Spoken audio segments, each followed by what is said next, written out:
मुंबई महापालिकेच्या निवडणुकीनंतर महाराष्ट्रात एक नवा राजकीय ट्विस्ट निर्माण होण्याची चिन्ह दिसतात। एकनाथ शिंदेंनी त्यांचे सर्व नगरसेवक हॉटेल ताज लँडमध्ये ठेवलेत। दरम्यान यावरून संजय राऊतांनी एक सूचक विधान केलं, तर त्यांच्या विधानानंतर सत्ताधाऱ्यांनी देखील पलटवार करत राऊतांना चांगलं सुनावलंय। पाहूयात।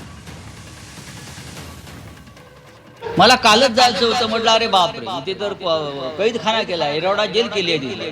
संजय राऊत साहेबांना कदाचित त्यांचेच नगरसेवक कधी फुटतील हे कळणार सुद्धा नाही, म्हणून स्वतःच्या नगरसेवकांवर त्यांनी अगोदर लक्ष द्यावं। तर 29 नगरसेवक त्यांच्याच राज्यात कोंडून नसते ठेवले, याच्यावरती आमच्या देवाभाऊंचं काय म्हणणं आहे? संजय राऊत उलट तुमच्या पक्षाचे नगरसेवक किती तुमच्या सोबत राहतात याबद्दल जरा लक्ष द्या। खासदार संजय राऊतांनी शिंदेंच्या नगरसेवकांबाबत एक मोठं विधान केलंय। महापालिकेच्या निकालानंतर एकनाथ शिंदेंनी त्यांच्या सर्व नगरसेवकांना मुंबईच्या हॉटेल ताज लँडमध्ये ठेवलंय। मुंबई महापालिकेत झालेल्या अटीतटीच्या सामन्यानंतर आता घोडेबाजाराची शक्यता आहे। शिंदेंचे काही नगरसेवक फुटल्यास पालिकेतील सत्तेची समीकरणं बिघडू शकतात, त्यामुळे शिंदेंनी त्यांचे नगरसेवक हॉटेलमध्ये ठेवल्याची चर्चा आहे। एकनाथ शिंदेंना त्यांच्या नगरसेवकांवर विश्वास नाही, म्हणून त्यांना हॉटेलमध्ये ठेवल्याचा टोला राऊतांनी लगावला। एवढंच नाही तर हॉटेल ताज लँडमध्ये जेवायला जाणार असल्याचं देखील राऊतांनी म्हटलं। लोकांनी एक पत्र लिहिलं, तुम्ही नक्की जाता ताजलँड खरंच जाणार आहात? बघा की का जाऊ नये, नाही जायला काही तिकडे हरकत नाही, पण जाणार आहात? जाणार आहोत आम्ही। कोण कोण नाही जाऊ ना, आम्ही सगळेच जाणार तिकडे। कोण बघा बघा ना त्याच्यामुळे उगाच आमच्यावर संशय घेतला जाईल काहीतरी। मला कालच जायचं होतं, म्हटलं अरे बापरे, इथे तर कैदखाना केला, एरवडा जेल केली आहे तिथे। उद्धव ठाकरेही जाऊ शकतात। संजय राऊत साहेबांना कदाचित त्यांचेच नगरसेवक कधी फुटतील हे कळणार सुद्धा नाही, म्हणून स्वतःच्या नगरसेवकांवर त्यांनी अगोदर लक्ष द्यावं। जे काय आलेत चुकून निवडून त्यांच्या पक्षातून आणि सन्मान्य राजसाहेबांच्या पक्षातून, त्यांचे तर 6 चाललेत, ते कधी गायब होतील कळणार नाही। शिंदेंनी हॉटेलमध्ये नगरसेवक ठेवल्यानंतर संजय राऊतांनी देवेंद्र फडणवीसांना देखील सवाल केलाय। त्यांच्याच राज्यात नगरसेवकांना कोंडून ठेवण्याची वेळ आल्याचं राऊतांनी म्हटलं, त्यामुळे कशावरून महायुतीचाच महापौर बसणार असं म्हणता येईल, असा सवाल देखील राऊतांनी केला।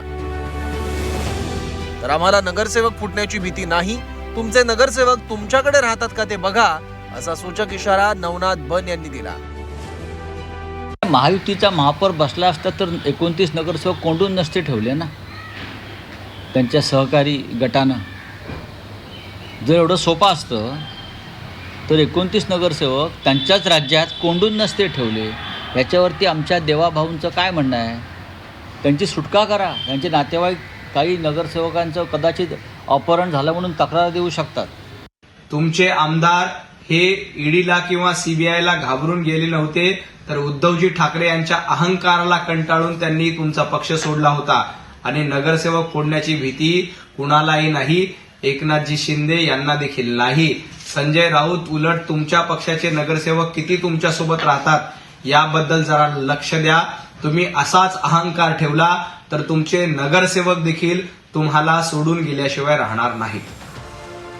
मुंबई महापालिकेवर शिवसेनेचा महापौर बसू शकतो असा दावा देखील संजय राऊतांनी केला। राज आणि उद्धव ठाकरे यांच्यात चर्चा झाली असून पडद्यामागे अनेक हालचाली सुरू असल्याचं देखील संजय राऊत यांनी म्हटलं। दरम्यान यानंतर शिवसेनेच्या आमदार शीतल म्हात्रे यांनी राऊतांना खोचक टोला लगावलाय। देवाची इच्छा असेल तर शिवसेनेचा महापौर बसू शकतो। काल मी सकाळी राज ठाकरे साहेबांची भेट घेतली। काल उद्धव साहेब आणि राजसाहेब यांच्यात पण दूरध्वनीवर चर्चा झाली। अनेकांशी चर्चा सुरू आहेत। आम्ही सध्या तटस्थपणे या सगळ्या हालचालीकडे पाहत आहोत, पण पडद्यामागे बऱ्याच गोष्टी घडत आहेत। ज्यांच्याबरोबर आहेत त्या सर्व पक्षांना, म्हणजे उबाटा असेल, मनसे असेल, शरदचंद्र पवार गट असेल, सगळ्यांना खड्ड्यात टाकून झालेलं आहे। आणि आता मला असं कळलंय की त्यांचं खासदारकीची वेळही संपत आलेली आहे। जे खासदारकी त्यांना माननीय शिंदे साहेबांच्या कृपेमुळे मिळाली होती ती सुद्धा संपत आलेली आहे। त्यामुळे कुठेतरी मला परत खासदार करा म्हणून आमच्याच नगरसेवकांना, कारण शिंदे साहेबांसमोर तोंड दाखवायची त्यांच्याकडे आता हिंमत राहिलेली नाहीये, म्हणून आमच्याच नगरसेवकांना मस्का मारायला आले असतील कदाचित। मुंबई महापालिकेत महायुतीला 118 जागा मिळाल्या आहेत। पालिकेत सत्तेसाठी 114 जागांची आवश्यकता आहे. मात्र या 118 मधून 5 नगरसेवक इकडचे तिकडे झाल्यास सत्तेची समीकरणं महायुतीसाठी बिघडू शकतात. या संदर्भात संजय राऊतांनी एक सूचक विधान केलंय.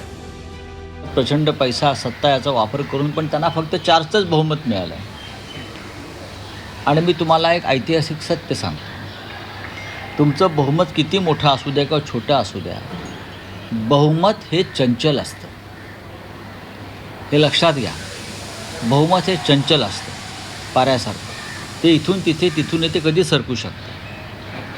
हा एक खांबी डोलारा मोदींच्या करंगळीवरती उभा आहे, एवढंच सांगतो. मुंबई महापालिकेत महायुती आणि ठाकरेंमध्ये चुरशीचा सामना पाहायला मिळाला. अगदी शेवटपर्यंत चाललेल्या अटीतटीच्या सामन्यात महायुतीनं बाजी मारली खरी, तरीही सत्ताधाऱ्यांमध्ये धाकधूक सुरू असल्याची चर्चा आहे. त्यात राऊतांनी शिंदेंच्या नगरसेवकांसोबत संपर्क होऊ शकतो असं सांगितलं. त्यामुळे आगामी काही दिवसात पुन्हा एकदा महाराष्ट्राच्या राजकारणात उलथापालथ पाहायला मिळणार का, याकडे आता अनेकांचं लक्ष आहे. ब्युरो रिपोर्ट, झी 24 तास, मुंबई.